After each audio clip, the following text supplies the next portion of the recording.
Okay, I don't know if you're in Spain right now, but if you are, you probably noticed something. There ain't no electricity. This is crazy. What is going on? You don't realize how much you appreciate something until it's gone. In Spain, as well as Portugal and Italy, there has been huge power cuts. Nothing is working. And in this video, you're going to find out exactly what's bloody going on. Analyzing the news. So I want to talk to you about something that's causing a lot of trouble across Spain. I've got a friend in Benidorm and they've just rang me telling me that they've got no electricity. The only way they could make a phone call is because they had 5% charge on the phone. If they didn't have that, they couldn't charge the phone. There is no electricity. It's gone. So we're going to talk about these power outs that are happening right now, and they are affecting many people. And when I say many, I mean millions. What you've got to understand before we panic is that a blackout is when electricity suddenly goes out. This means that lights are gone, no TV, no phone, no charging your phone, and sometimes no running water, because if they're run by a pump, the pump won't work either, so you can't even get a bloody drink of water. Right now across Spain, there are lots of cities that are going dark. People are being left without power for hours at a time. It's not just one small area either. It's happening all over the entire bloody country. Now, there's a few different reasons why these blackouts are happening, and it's not as simple as you may think. The first thing that could have caused this is the weather, because the weather's been very bad in some parts of Spain. We've had heavy rain, strong winds, and even storms. And these have all sort of damaged the power lines. And when power lines are broken, electricity cannot reach homes and businesses. This will inevitably cause blackouts in just one street, but it can even take out an entire town.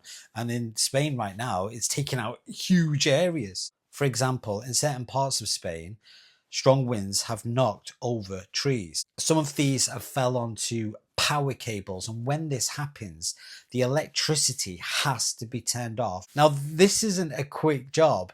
It can sometimes take many hours or even a whole day. Secondly, the power grid itself is under a lot of pressure, and the power grid is a big system that moves electricity from where it's made to where it's needed. And when lots of people are using power at the same time, it can become too much for the system to handle. Can you imagine it? If not, imagine this. Imagine a water pipe that is too small for water. Okay, now think about that. So people want their water. We've got this pipe, but it's too small for all this water to go through it. What can happen? It can burst or slow down dramatically. And electricity flow works in a similar way. When there is too much demand, part of the system can shut down to protect itself. It's, in other words, too many people are taking too much, and the pipe itself can't give. I'll give you a scenario. We've got Wi-Fi in the house, but when everyone's connected to it, it slows down because we're all sucking the life out of it. It's too many people pulling the Wi-Fi. It's the same sort of thing with electricity. So this has been happening today because so many people are using air conditioners and heaters at the same time, because in certain parts of Spain it's very hot, in other parts of Spain it's very cold. So can you imagine, a lot of people have got the air conditioning onto the max, and then where it's colder, people are putting the central heating on to a max because the weather's so unpredictable. And again, this is taking a lot of energy. And this isn't just people's homes, this is big hotels. You've got to imagine the amount of energy that's being absorbed. Again, it's hot in some places and cold in others. This makes people use a lot more electricity than normal. Thirdly, some technical problems are making things worse. Some people are looking at power stations and they are currently under maintenance, which means that they are being fixed or upgraded. If these stations are offline, there is less electricity available for everyone. It's like having fewer water taps when everyone needs a drink. Also, in some areas, old equipment has not been replaced in a long time. Old wires and old stations are more likely to fail when the weather is bad or when the system is under extreme pressure. Now, the government and the power companies are working to fix the problem as fast as they possibly can.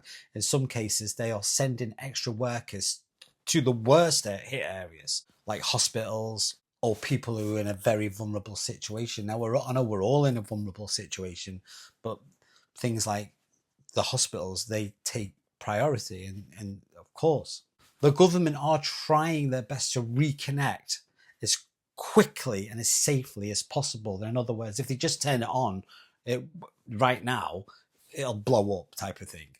They have to do it in stages. But the truth is, in some places, people might be without power for many more hours, and in some rare cases, even for a couple of days. Blackouts like this are a big problem, especially for hospitals, schools, and businesses.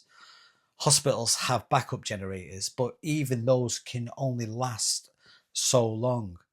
If a blackout goes on too long, it can literally put lives at risk. I'm trying not to frighten anyone, okay? I'm trying to give you the right information. There is no conspiracy. There is no cyber attack that people are starting to think, oh, maybe it's the government trying to kill us. There is a rational explanation of why this is happening. And because you're not aware of it, fear sets in, and then our minds start thinking, oh, what's going on? Be assured it's all right.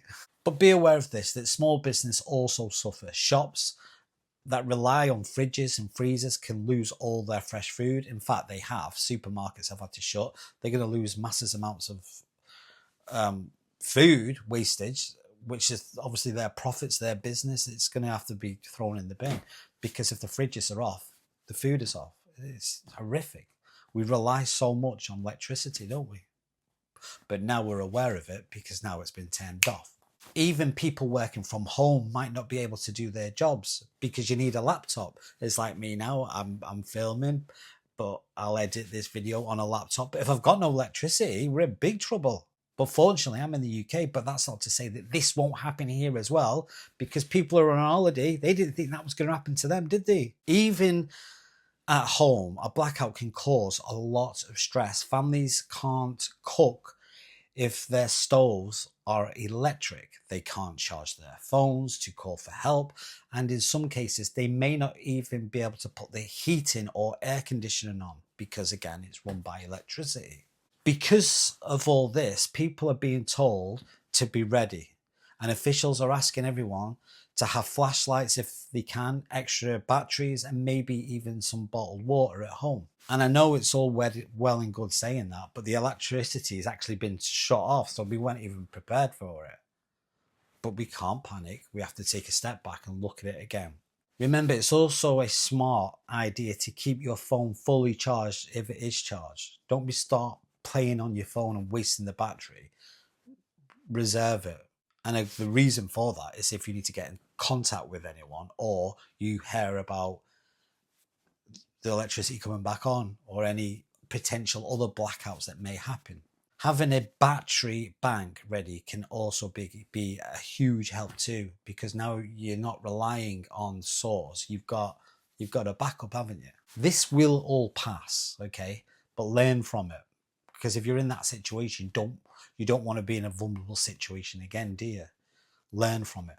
Now, some towns have set up special centres where people can go to charge their phones, get warm, or even sleep if the blackouts go on too long, because you can't even stick your card in a cash machine because it's electric. So I know we sort of live in a cashless society, but if you haven't got cash, you ain't got any money. It's good to check if your town has one of these centres, just in case. Talk to people, congregate together, create a community, because when people are in dire straits, they do come together. They always do. There is power in people, believe me. Strangers become friends, because we've all got a common goal, is we need to fix this, and we will. So right now, experts are looking at how to stop this from happening again once they bloody fix it. One idea is to invest more money into making the power grid stronger. This would mean better cables, better power stations, and better backup systems. They should have done that in the first place. Another idea is to create more local sources of power like solar panels and small wind farms. Each town can make more of its own electricity. It will not need to rely on so much on the big national grid. You create your own energy. We can do that, it isn't actually that hard to generate energy. It's just we rely on the big man, don't we? A lot of people are now arguing, saying that we should all learn to use less electricity during busy times. This could mean running the washing machine at night instead of during the day, or turning off lights and electronics when we don't really need them. We know this anyway, but we don't do it because most of us, we're lazy, aren't we? Come on, let's get it right. If everyone makes small changes, it could take a lot of pressure off the system and help prevent blackouts in the future. It's clear that these blackouts are a big wake-up call for Spain, and they show how important electricity is to our everyday lives, and they show that we need to be ready for emergencies.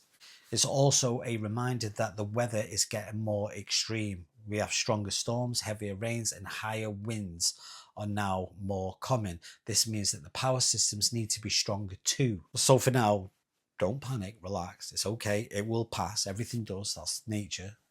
Okay? We have a bit of trauma. We get over it. We move on. We learn. But for now, the best thing that we can do, and if you're in a situation now in Spain, the best thing you can do is just stay calm. Stay calm. Be prepared and help each other. Just help each other. And we'll be all right. If everyone looks after the person in front, we're all right. Everyone helps each other. If you have power and your neighbour doesn't, maybe just check on them. If you know someone who needs extra help, like an older person, give them a call. You see, working together is the best way to get through hard times like this. And hopefully, very soon, the lights will be back on for everyone. Okay? It's going to be all right.